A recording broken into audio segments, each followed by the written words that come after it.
We begin Crime Watch tonight in Burlington, where a mother and daughter were arrested on drug charges. Authorities searched 2 homes this morning. Police say they found more than $10,000 after searching Deborah Crosby's North Avenue home. Her daughter, 35-year-old Alicia Bromfield, was also arrested. Police say she had 60 bags of heroin and 1 gram of uncut heroin in her apartment. Bromfield was arraigned this afternoon. Her mother is due in court next month. A Vermont man is in custody after police say he sexually assaulted a child. 30-year-old Caleb Heath of Middlesex was arrested following an investigation that began in February. He is due in court tomorrow. A Vermont man has been arrested in New Hampshire after police say he hit 2 cars while driving under the influence on the interstate. 26-year-old Robert Harris of St. Johnsbury was arrested yesterday afternoon after police received reports he was weaving between lanes, tailgating and passing in the breakdown lane. Police say he hit 2 vehicles, heavily damaging one and leaving the scene of both. He's facing multiple charges, including DWI, reckless driving, and fighting with a trooper during booking. Anyone who was on the interstate at the time and thinks they saw this incident should call the New Hampshire State Police. In New Hampshire, police say they have identified a person of interest in the investigation into the death of a 57-year-old Laconia man. Wilfred Guzman died of blunt force trauma to the head and was discovered inside his home on Friday. Investigators say they want to speak with 21-year-old Hassan Saprai, who is now a person of interest in this case. They say he is traveling by foot and is considered dangerous. Police say he should not be approached. The former police chief of Springfield, Vermont, settled a lawsuit against the town over his firing. Douglas Johnston was fired in February after holding the job for 20 years. He sued for damages, saying he wasn't told why he was fired, claiming the town didn't follow due process. As part of the deal, the Valley News reports the chief will receive a $250,000 payout and have his termination rescinded, though he will retire and the town will not admit wrongdoing. Johnston's attorney says the agreement was approved at Monday night's select board meeting. Around the region, a court has ruled a secret list of over 260 New Hampshire police officers who have committed misconduct will be made public. A Hillsborough Superior Court judge sided with 7 media outlets and the ACLU of New Hampshire, who argued that the list of officers who have committed offenses such as lying or use of excessive force is in the public interest and must be released. The Department of Justice argued that the list is considered part of the officers' personnel files and is exempt from the state's right to know law. The list will remain secret for now, pending a possible appeal to the state Supreme Court. New tonight, a citizen group held a living room style conversation about racism in Marshfield tonight. Local 44's Mike Hoey joins us now to show us how the group is trying to encourage people to play a part in fighting racism in their own communities. Hi, Mike. Hi, Lauren. Well, Central Vermont Showing Up for Racial Justice says it's trying to mobilize white Vermonters to have conversations with people that Vermonters of color might not be able to reach. Hannah Billion of East Montpelier recently moved back to Vermont after being away for a decade. She feels racial justice is one of the most important issues of our time. And in my life, and I feel as though if you're not intentionally fracturing white supremacy, you are perpetuating it. Central Vermont Showing Up for Racial Justice has been working to help people avoid perpetuating it for several years now. The group held a practice session in Marshfield Wednesday evening to learn ways to interrupt incidents of racial bias. It's an important skill because, as a presenter told us, a lot of white people simply aren't comfortable talking about race at all. We live in a society that has taught us for a long time to pretend to be race blind and gender blind, and it's only gotten us so far. It hasn't worked in a lot of ways. Aaron Marcus provided a working definition of racism as racial prejudice combined with a power dynamic. And our society encourages us to be conflict averse and avoid having conversations that are really difficult like this and just let things go, and sometimes that can be problematic in terms of supporting white supremacy in the long run. The group's idea behind events like this is to take small steps to hopefully avert future incidents like the racial harassment Kaya Morris of Bennington said played a part in her resigning from the Vermont House of Representatives last year. I'm trying to do as much in my life to question the ways in which I fracture or uphold white supremacy And so I've been wanting to come out here for a couple of months and join these conversations. Showing Up for Racial Justice is a nationwide group with several other local chapters across our region. And if you click on this story tonight on our website, mychamplainvalley.com, you'll find a link to contact information for each chapter. Live in the studio, Mike Hoey, Local 44 News. All right, thank you, Mike. Well, the federal government assessing the damage 1 week later. That's right. Coming up, what they found where ahead of a formal request for help. Plus, when you just look at our highs today, Gesundheit, Lauren, temperatures cruised into the 50s and the 60s. However, looks can be deceiving. 61 in Burlington, that happened at midnight. However, 60s tomorrow afternoon, certainly a possibility. We'll talk more sunglasses, weather, and when the rain comes back. Your forecast is in a few minutes. We're watching local news that matters with Lauren Maloney, Glenn Cassie, Sky Tracker Chief Meteorologist Sean Parker, and the Local 44 sports team. This is Local 44 News at 10.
You're watching Local 44 News at 10. Local news that matters to Northern New York, Vermont, and New Hampshire. We're back with continuing coverage of last week's flooding. Today, FEMA had boots on the ground in Vermont surveying the extensive damage to roads and area bridges. Local 44's Haley Boulay took the tour in Bethel. Water always finds the path of least resistance. It had all gotten plugged up and the water came this way. And the stream then came underneath this. This had water rushing out from underneath it, and it just came this way and washed this whole approach out through here. Washed out culverts, impassable roads, and bridges cut off. The high waters from April 15th's flooding caused extensive damage across the state of Vermont. I think we just had so much debris that it created a dam, and the water found the path of least resistance, and it happened to be this direction. According to Bethel's town manager, Greg Maggard, every dirt road in his town suffered some sort of flood damage. And they're not the only community with this problem. Working with VTrans, Vermont Emergency Management estimates we have at least $2 million worth of damages on our roads and bridges. While temporary repairs have been done to make these roads passable, there's still a lot of work to be done to return them to what they once were. The state of Vermont has asked FEMA to come in and assess the damage here, as well as counties across Vermont, to see if we reach that $1 million threshold for federal funding.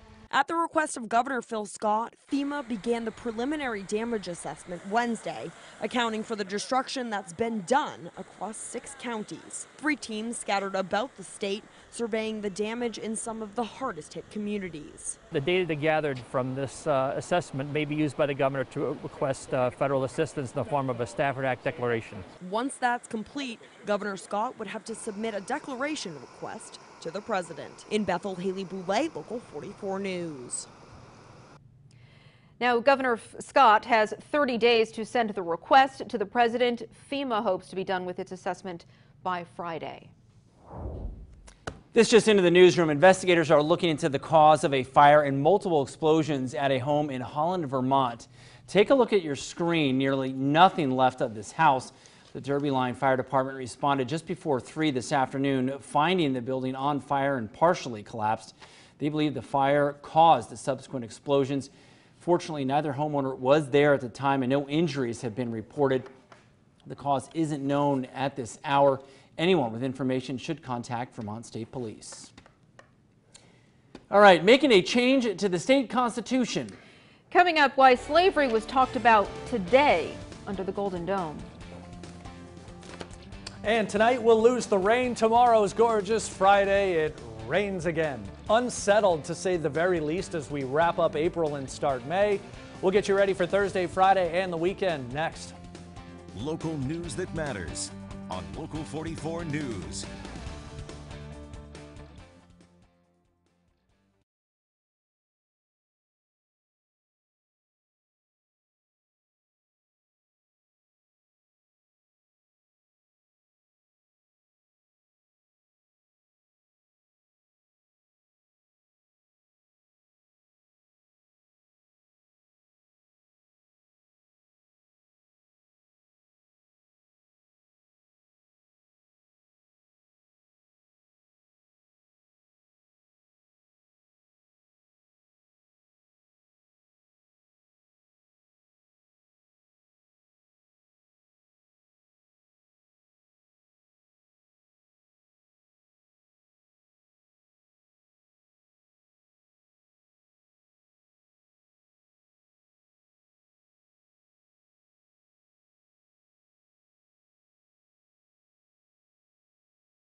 Both of us firing off, I get messages.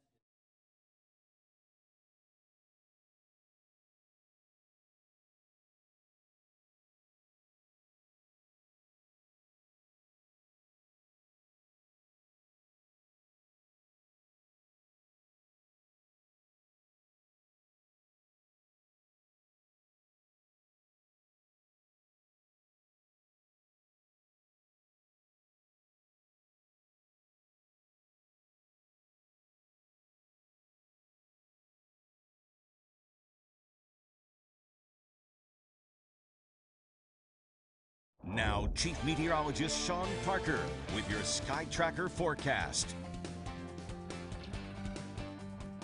Hey, good evening, everybody. Let's talk snow, but not for the reason you think. Or maybe it is, because we've been talking about this a lot this week.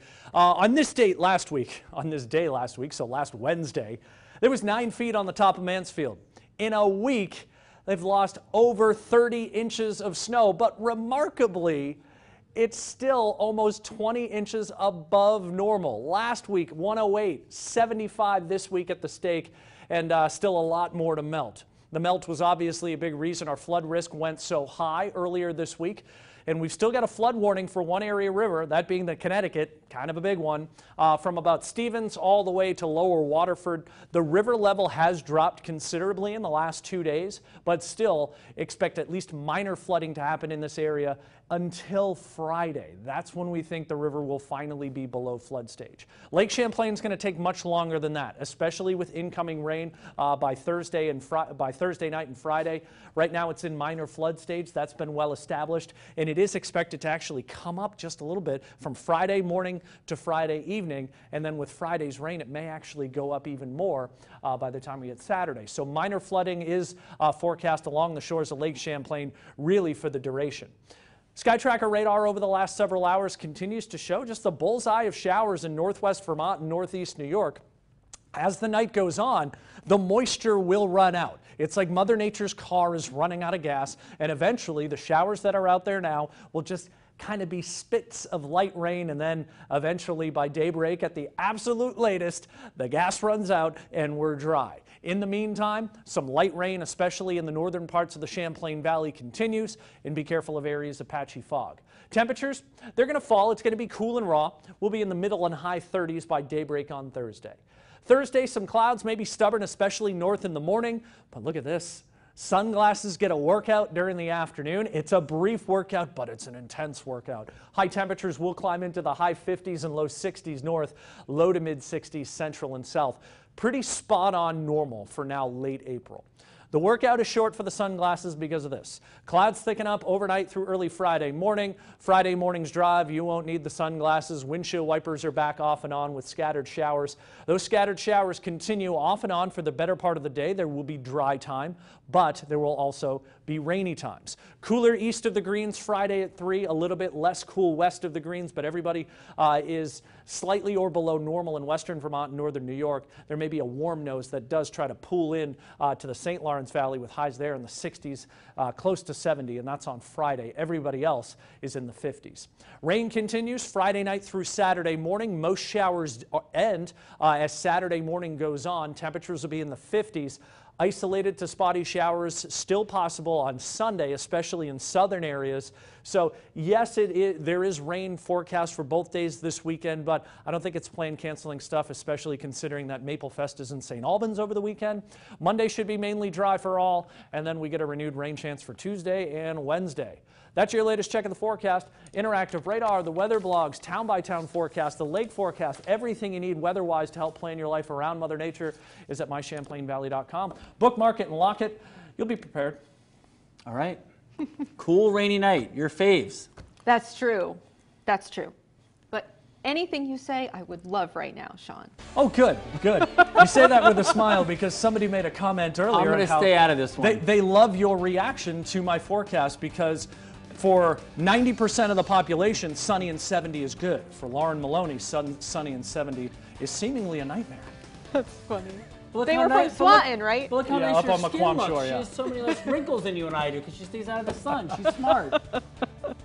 Thank you very much for, I guess, listening to our banter every You're night, welcome. right? Okay. Oh, you're saying thank you to them. Thank you to them. I have to put up with you. Making a change, removing any reference to slavery from Vermont's Constitution. We'll give you an update. Plus, making renewable energy affordable in New York, the program that's coming to the North Country. Stay with us. Local news that matters on Local 44 News.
You're watching Local 44 News at 10.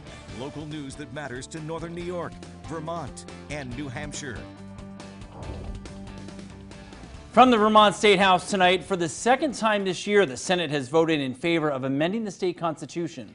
Today, the debate was over slavery. Local 44's Spencer Conlon now with details. Removing any reference to slavery from Vermont's Constitution. That's the goal of Prop 2, which the Senate gave preliminary approval to Wednesday. We need to be able to use our imaginations to walk in someone else's shoes, to understand the world from another point of view. Right now, Vermont's Constitution says no person 21 or older should serve as a slave unless bound by their own consent or by law for the payment of debts, damages, fines, costs, or the like. Some of the language might seem rough and perhaps not as clear as it could have been. Supporters of Prop 2 say Vermont's Constitution should make it clear slavery and indentured servitude in any form is prohibited. This willingness, this understanding, and this empathy are at the core of justice, the concept of justice. Vermont has amended its constitution 17 times before, but opponents say this change would essentially rewrite history, including the fact that Vermont was the first to abolish slavery before it was even a state in 1777. The existing language has no legal power, nor would the new language have legal power. What it does have is historical power. It's an artifact. In the end, Senator Dick McCormick of Windsor County was the only no vote. That history is there. The words that were done by the framers originally will remain. But what this change reflects is what we believe as Vermonters today. Spencer Conlon, Local 44 News, Montpelier. Now, this is just one hurdle Prop 2 needs to clear. It heads to the House now for consideration. And should it get approval there, the issue would then go before voters statewide. Solarizing the North Country. Coming up, the program bringing renewable energy to Plattsburgh. Local news that matters on Local 44 News.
Hey, good evening, everybody. Some scattered light rain continues to get squeezed out across northeast New York and northwest Vermont. And this is a similar story. We see this radar picture in the winter so many times, but oftentimes it's filled with snow because meteorologically the setup is the same except for were well above freezing. So we'll still have to deal with some scattered light showers, no harm there, except for lower visibility, perhaps some road spray, and perhaps some frustration, especially if you washed your car earlier this week and you wanted it to, well, keep that nice shine.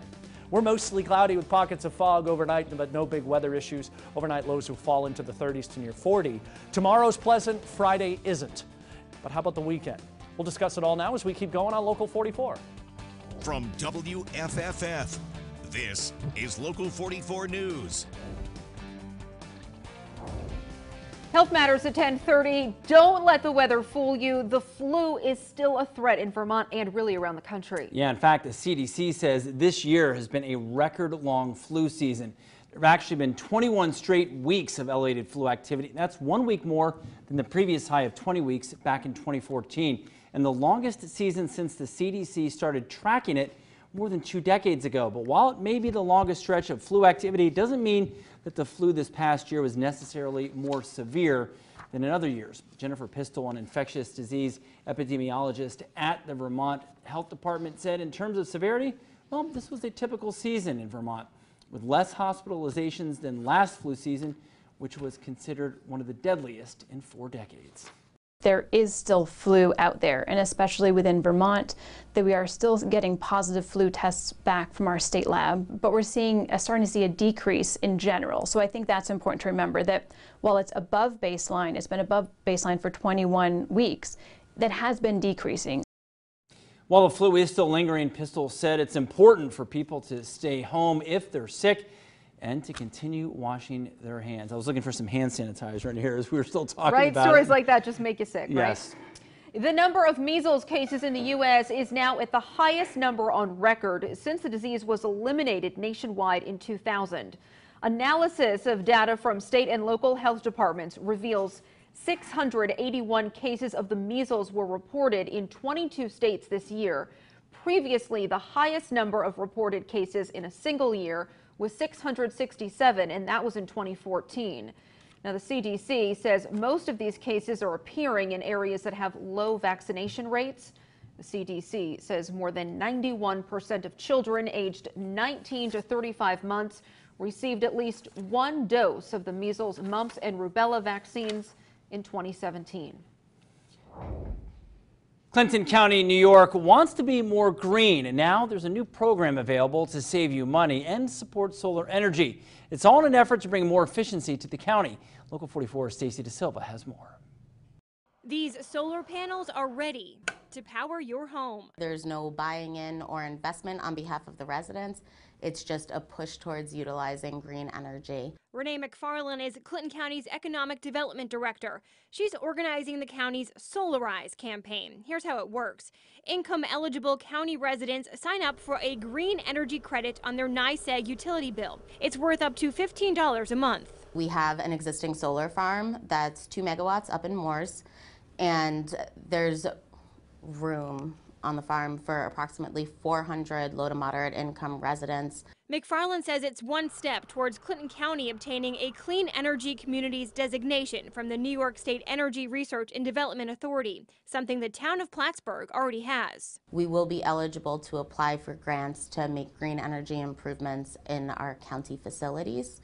So, you know, everyone will do better. The taxpayer will do better based on our efficiency. Earlier this year, Governor Andrew Cuomo announced his green energy plan. It requires 100% carbon-free power for the state by 2040 and bans offshore drilling on New York coastlines. We are not only the first and most aggressive state now on most environmental measures, we always have been. And we take that leadership very seriously. Other steps Clinton County has taken include adding electric vehicle charging stations at the Plattsburgh International Airport and providing information about energy usage to the state. It's called benchmarking. This I look at as sort of a taste of what hopefully we will be moving towards as a community. Stacy DeSilva, Local 44 News, Plattsburgh. The Solarize program is paid for by Delaware River Solar, the company that owns the panels. And tonight, the Clinton County Legislature approved a resolution that supports this program and the pursuit of other opportunities that obtain that Clean Energy Communities designation. If you want to learn how to apply for the program, you can click on this story on our website, mychamplainvalley.com. Community matters now. Volunteers hit area parks this morning to clean up dog waste in an effort to keep the lake clean. The Lake Champlain Committee and Magic Hat Brewing teamed up for what was called April Stools Day. Volunteers scooped and bagged up what was left behind at parks in Burlington and South Burlington. Trash bags, scoopers, and buckets were all provided. Organizers say they do this as the snow melts to keep any bacteria from washing into the water. More than 300 pounds of waste was collected today alone. Any contaminants left in the park and the beaches can go into the water and contaminate Lake Champlain. And Lake Champlain is dear to all of our hearts, and it's an important piece of who we are, that we wanted to do our part to help protect it. Awards were even given out for the biggest haul. We'll leave that to your imagination. All right, thank you, Lauren. Well, the Echo Leahy Center for Lake Champlain introduced a new interactive exhibit in honor of Earth Month. They call it the Earth and Space-tacular Festival. The event gives people of all ages the opportunity to learn about Earth science and space through hands-on activities such as mud flinging, space vacuum demos, and demos on the exploration of orbiting objects. The event has already drawn 1,300 people plus since Saturday. We've always done Mudfest where we've done the mud fling, but we wanted to bring in an extra element of science and look at what makes our planet, what makes Earth so special and worth preserving and wanting to work towards conserving. And then at the same time do some really cool space science and learn about other planets that may or may not have life. The festival will go through April 28th. For all the details, you can visit our website, mychamplainvalley.com. I was so excited to learn about that story. Anything space related, I get excited about. Space-tacular, I like it. Yeah, love it. Yeah. Space-tacular, good way to put it. Check it out. Well, a social beagle is looking for a friend. We're going to introduce you to Charlie next as, yep, you're right, he's looking for his forever home. You're watching Local News That Matters with Lauren Maloney, Glenn Cassie, Sky Tracker Chief Meteorologist Sean Parker, and the Local 44 sports team. This is Local 44 News at 10.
You're watching Local 44 News. Local news that matters to Northern New York, Vermont, and New Hampshire.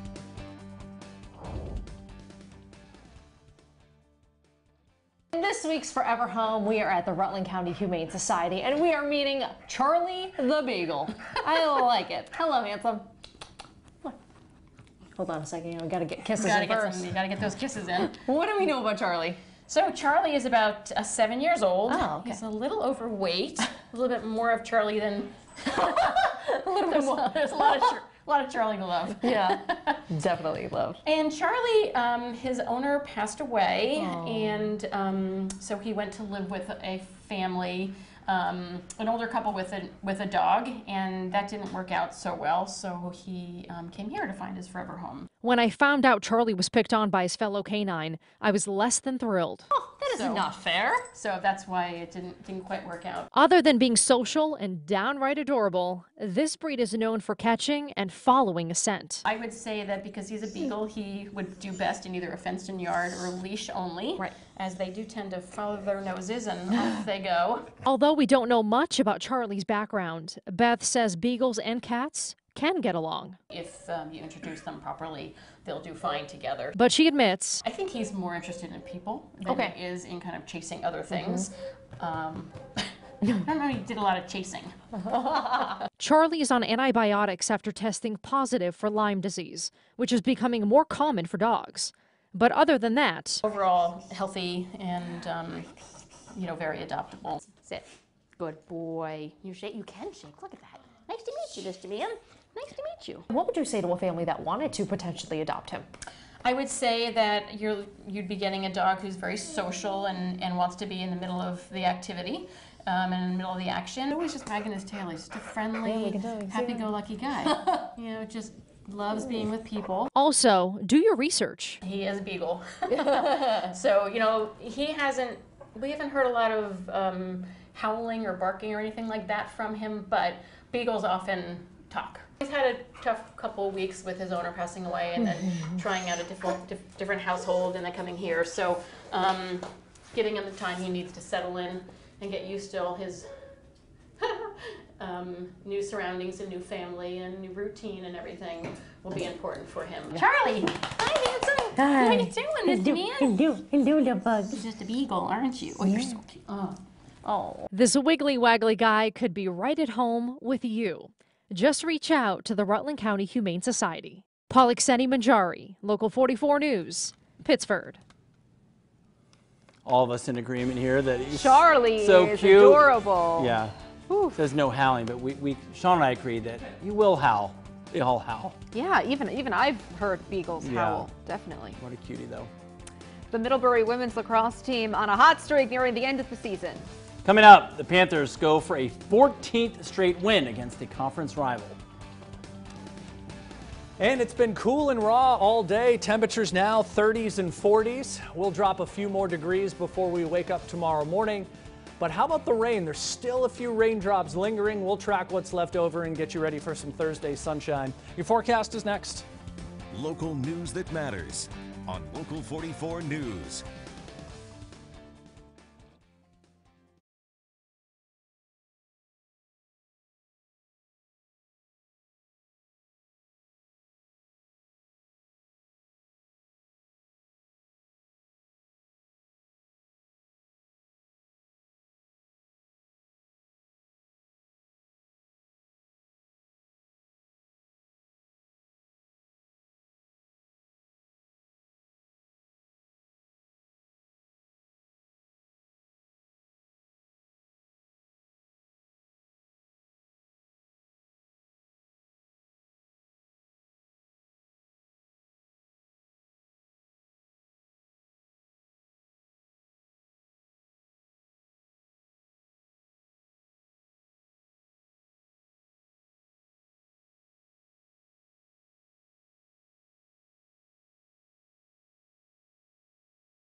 Now, Chief Meteorologist Sean Parker with your Sky Tracker forecast.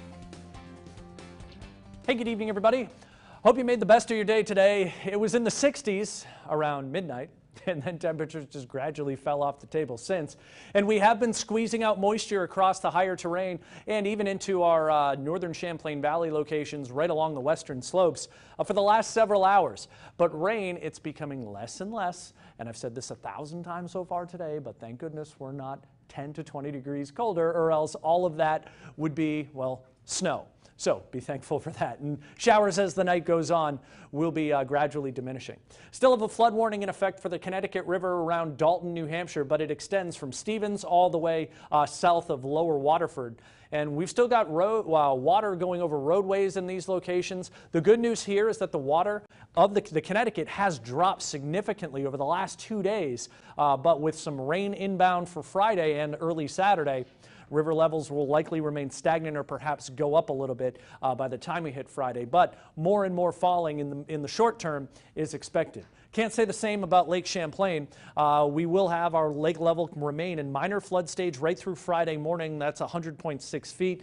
100.7 is 8 p.m. Friday evening. Moderate flood stage is 101 feet, so we'll have to monitor how it reacts to the influx of rain over the weekend. Very, very close. As Thursday morning comes into view, any lingering showers are done. Do be careful of pockets of fog, but overall, the trend is for drying on Thursday. It is going to be a little cool and raw, though. Temperatures to start the day will be in the middle and high 30s. As Thursday morning turns into Thursday afternoon, we will have some clouds around for breakfast, especially north, but expect full sunshine during Thursday afternoon. Sunglass is going to get a pretty solid workout. Should be an enjoyable day with highs well into the high 50s and low 60s north. Low to mid 60s south, which is pretty close to normal now for late April. Things change, though. Our next system is hot on the heels of our sunny day. Friday morning, scattered showers around. They'll continue off and on for the better part of the morning and into the afternoon. We're not expecting severe weather, but a couple of downpours here or there can't be ruled out. But there will be dry time on Friday. It's not that steady, soaking, long-lasting rain. There will be intermittent breaks in it. Temperatures, meanwhile, will be in the low 50s east of the Green Mountains, some of you not even getting out of the 40s. West of the Greens, we're firmly in the 50s, and in the St. Lawrence Valley, it's going to be a little bit warmer. Steady rain then continues overnight, Friday into early Saturday morning. All told, we're looking at about 1/4 of an inch to 3/4 of an inch worth of rain with isolated higher amounts. That is enough to fill our rivers back up, but I think most of them stay within their banks. A couple may reach action stage, perhaps minor flood stage, but at this point, that looks to be worst case scenario. But just be careful heading into the first part of the weekend of fast and high moving water. We are definitely not looking at a repeat of what happened earlier this week and last week. Saturday and Sunday, some spotty showers around, but no big soakers expected. Maple Fest in St. Albans should happen without any big problems, but bring a light jacket just in case. 53 and dry on Monday. More shots at rain by Tuesday and Wednesday of next week. That's your latest check of the forecast. We are sprinting toward the weekend, and we are sprinting toward May. As the seasons change, remember, we always got you covered weather-wise, on air and online, with a whole bunch of bonus content that you'll find when you click on the weather tab at mychamplainvalley.com. So some more inclement weather this week, huh? Yeah. Tomorrow should be good. Were you guys just having a debate about that word or something? About how to say it. This is what you do on commercial breaks and so forth. Inclement, how would you say it? Inclement. Same thing. Yeah. Yeah. Okay. I feel like Glenn disagrees. We'll see what Merriam-Webster says after the break. Get her on the phone. All right, lots of action in the region. The South Burlington boys are hosting Rutland. Good to see you, Angelique. That's right, Lauren. The rain won't stop these teams as they fight for a win. Coming up, all the highlights from today's game of the Wolves versus the Raiders. Local news that matters on Local 44 News.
Now, Local 44 Sports with Angelique Martinez.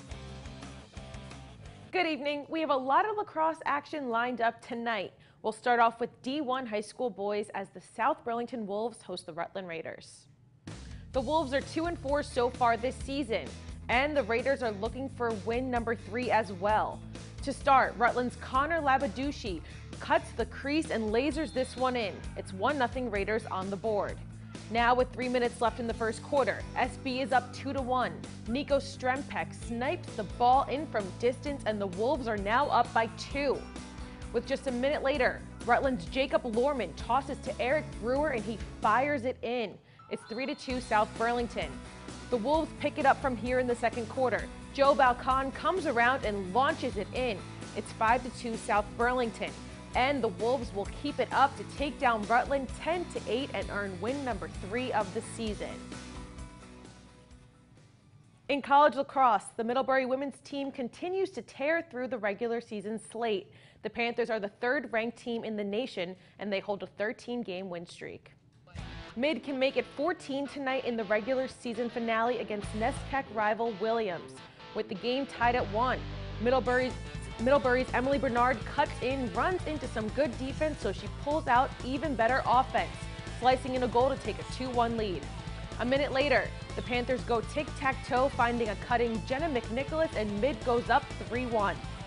Later in the half, Williams ties it up at 4, and Sophia Millay buries the free position opportunity, and the Eats take their first lead of the game 5-4. Then Middlebury evens it up as Bernard tosses a gem to Henley Hall. That's good for a 5-5 tie. And check out Emma McDonough. She does it all by herself and puts the Panthers back on top. There's a lot more where that came from, but Middlebury goes on to double up Williams 18-9. And switching gears to men's lax. The Plattsburgh State Cardinals are 3-1 in the conference, hosting SUNY Potsdam in the last home game of the regular season. For the Bears, Joshua Hyatt at the top of the circle absolutely launches this one in. It's 2-1 Plattsburgh.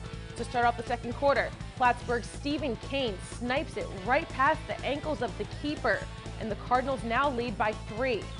With just 1 minute into the second half, the Cardinals are up 7-3. Connor Wolf dices this one low, and Plattsburgh State now leads by 4. Jumping to the fourth quarter, Potsdam's Cam Talcott snipes this one past keeper Joe Falco, and the lead is now cut to 3.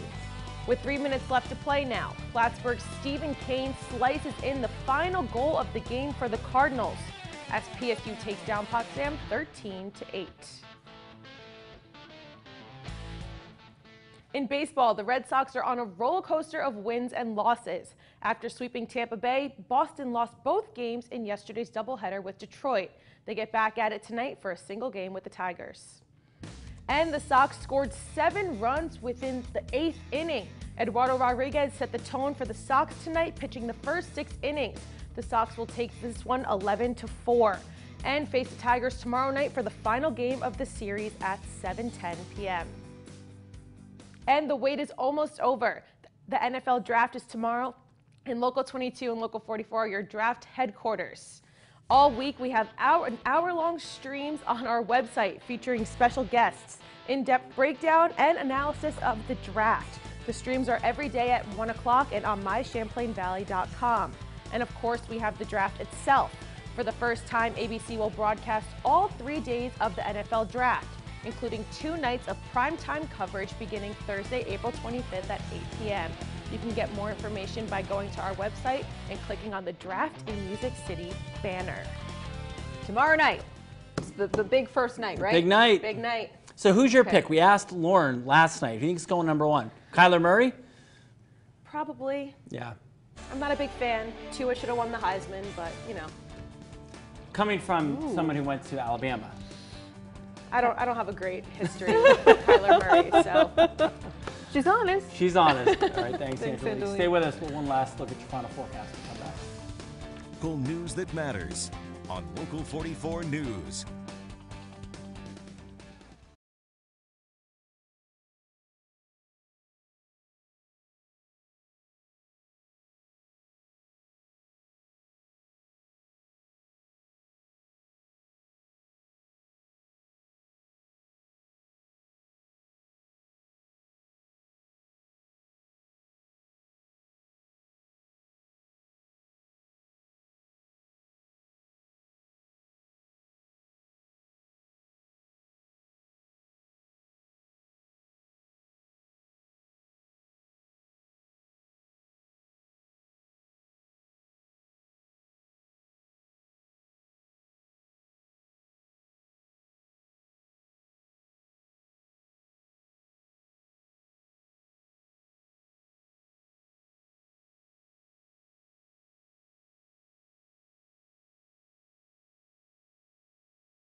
You're watching Local 44 News. Local news that matters to Northern New York, Vermont, and New Hampshire.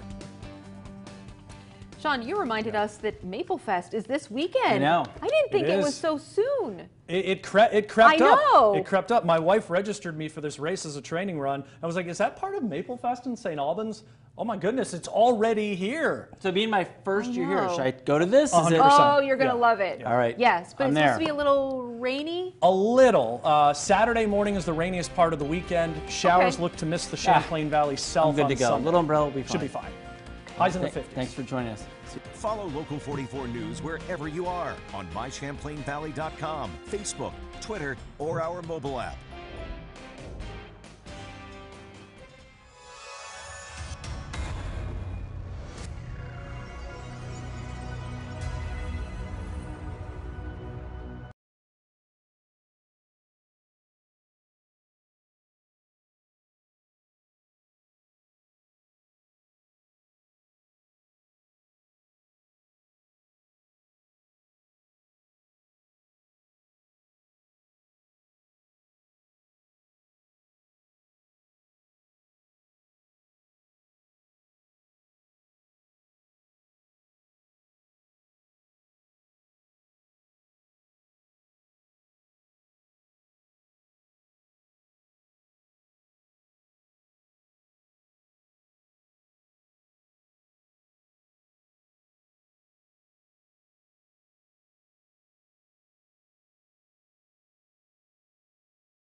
Local 22 News starts now with your forecast first.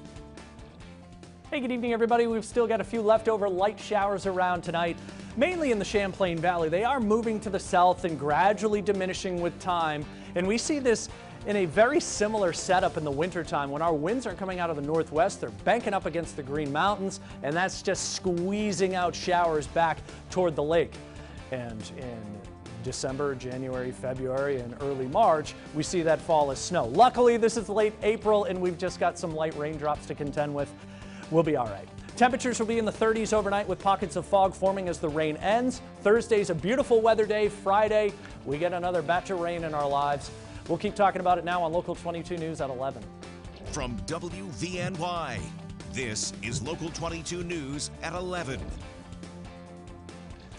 Thanks for being here with us tonight. I'm Lauren Maloney. And I'm Glenn Cassie. Thanks for joining us. We begin tonight with a story we've been covering now for more than a week. 2 more arraignments are expected tomorrow as the investigation into the deadly shooting last week in Burlington's Old North End continues.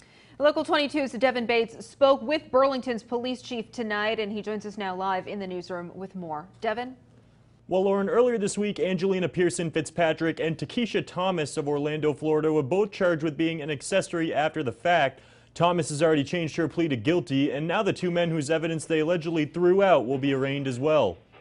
We felt like from the moment this happened, people went to great lengths to cover their tracks, and basically how it worked out is we don't think that worked. Prosecutors say Angelina Pearson Fitzpatrick and Takesha Thomas disposed of clothing worn by 32-year-old Johnny Ford and 18-year-old Brandon Sanders. Men police say are involved in the death of Benzel Hampton. Thomas pleaded guilty on Wednesday to a lesser charge, providing false information to police. She's now on probation with a 22 to 24-month suspended sentence. Pearson Fitzpatrick pleaded not guilty to accessory after the fact. Ford and Sanders are at the Chittenden Regional Correctional Facility awaiting their arraignment. We're also told James Felix, who's been at UVM Medical Center recovering from injuries sustained during the shooting, will be arraigned on Friday. In total, there will be 6 arraignments related to the shooting by the end of the week. Chief Del Pozo said there's work left to do. We are still investigating. We're looking to tie up all of our loose ends. We're looking to make sure we have all of the evidence.